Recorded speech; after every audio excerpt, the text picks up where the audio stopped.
BNC, America's Black News Channel. Watch 15 minutes. Share with everyone. Finally, news that speaks to us. Good day to you at home and welcome to BNC Live. I'm Tishani Whitlow. We start with the Emmett Till Antilynching Act. Well, it's finally heading to President Biden's desk for signature. The Senate unanimously approved the bill last night, officially classifying lynching as a federal hate crime.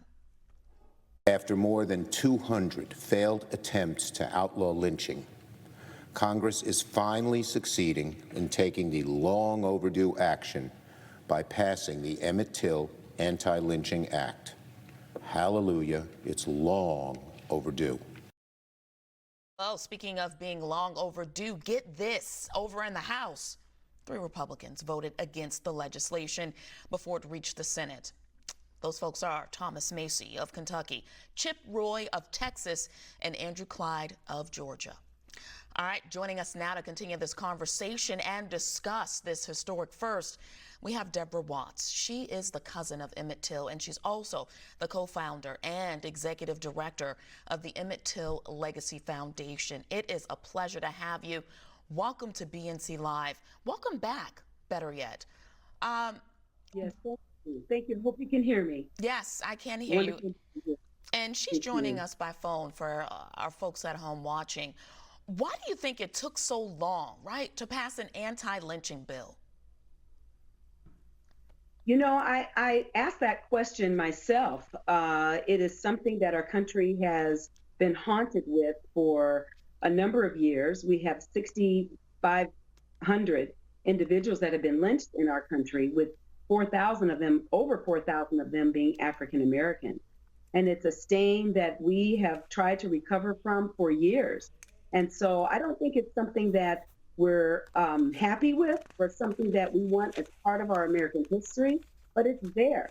And I believe there are some that did not want to face the fact that this horrific part of our history was something that, you know, we continued to do over the years. And so that's a great question to ask, and one that we've pondered, you know, for years. But now we've finally had the courage to stand up and face what has been a horrific thing that we've done to others in our country. And now we are moving forward, and hopefully we'll be able to reckon with some of the past history and also correct the wrongs that have been committed against African Americans, Black and brown bodies in the United States. Yeah, Deborah, 3 GOP representatives, as I'm sure you're aware of, blocked that bill, one of them being Congressman Andrew Clyde. Now, he agreed that lynching is an evil act of violence, but wrote in a statement, simply put, we do not need another duplicative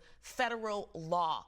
Carving out a separate distinction for lynching may be symbolic, but it falsely suggests that individuals who commit or attempt to commit a lynching do not already face criminal charges and consequences. Is there any truth in that? I mean, is this just symbolic?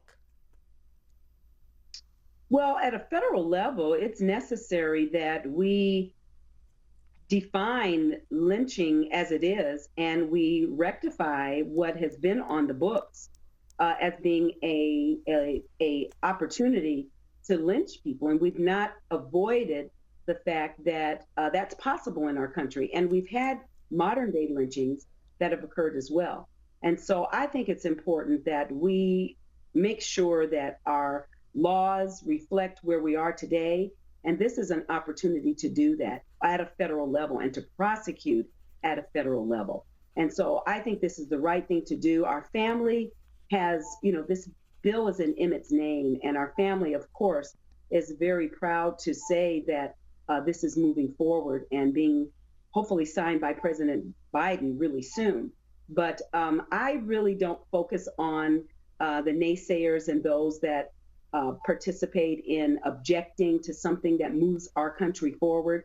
And if it's a duplicate, I'm sure that there are other ways and layers that we need to address as it relates to lynching and other atrocities that have happened to others, or to African Americans in our country and Black and brown people in our country. So we need to make sure that we bring the full force of our Constitution, the full force of our laws to prevent anything like this happening in the future.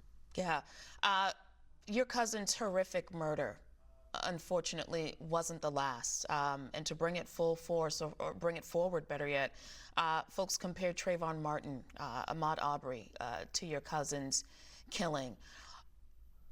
The fact that we still had folks trying to block this on the federal level, and to add insult to injury, right? 200 attempts to get this passed on the federal level. What do you believe this says about our country? Better yet, the state of our country still. Yes. Well, 120 years is a long time. This is long overdue.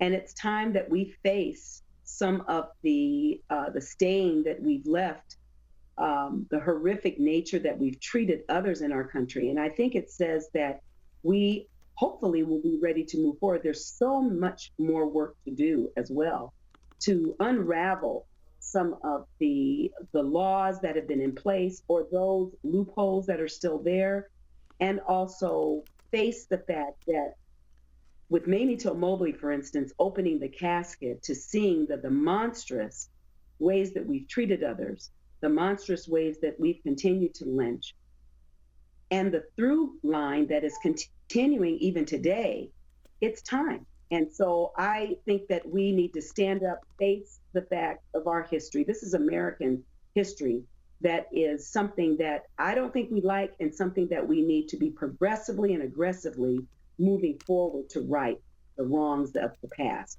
And so this says that we're ready to move forward. And I think those activists, those family members like myself, and those other families, the 150 or so that are on the Emmett Till Unsolved Civil Rights Crimes Act, say that this is long overdue. So they're looking for justice. We're looking for justice, truth, and accountability. And we have to also face the fact that Emmett Till's case, 67 years, close to 67 years that we're facing it, that it has still not been solved. This is an open murder case. And so as we move forward with this bill in Emmett's name, we have an opportunity to right that wrong as well, bring justice, truth, and accountability, and hold the last known living accomplice charged with the kidnapping and murder of Emmett Lewis Till. So this is a connecting point for me and my family, and it should be a connecting point for our country, that when they look at Emmett's horrific face and the way that he was treated, with a 75-pound cotton gin fan tied around his neck, thrown into the Tallahatchie River, that they will think about what this means for their children, what it means for those in the past and the present and the future. And so we need to do whatever we can to stand up against the injustices that have been brought upon our people. You mentioned truth and accountability. Do you believe that you and your family get a piece of that with this bill being passed in your cousin's name? Well, we're happy that the bill has passed. We truly believe that there's more work to do. We are still holding out hope that the state of Mississippi will bring the appropriate charges against Carolyn Bryant Donham. And so that's what we call accountability, and that's what we call truth, and that's what we call justice.